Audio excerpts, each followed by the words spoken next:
একটা কমন প্রশ্ন, অনেকের আগের এমআরবি পাসপোর্টে আছে এমডি অথবা মোহাম্মদ, এনআইডি কার্ডে আছে মোহাম্মদ অথবা এমডি।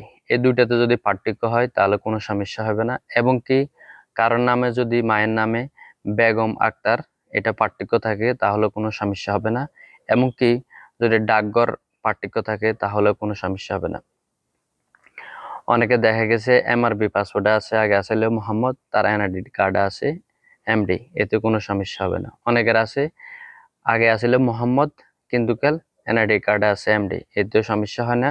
এবং কি অনেকের আছে মায়ের নামে আগে আসলে বেগম তারপর হয়েছে আক্তার, এতে কোনো সমস্যা হয় না। আবার অনেকের আসলে আগে আক্তার তারপর হয়েছে বেগম, এতে কোনো সমস্যা হয় না। এবং কি ডাকঘর হয়, ডাকঘর ভুল হয়, এতে কোনো সমস্যা হয় না। আমার বন্ধু আর আমার আমার মায়ের নামে আগে ছিল বেগম, এখন হচ্ছে আক্তার। আমার এই পাসওয়ার্ড মালুমাত করতে, এই পাসওয়ার্ড বানাতে এতে কোনো সমস্যা হয়নি। আমার বন্ধুর আগে ছিল মোহাম্মদ রুবুল গাজী, তার এনআইডি কার্ডে ছিল এমডি রুবুল গাজী, এই অনুযায়ী বানাইছি, কোনো সমস্যা হয়নি।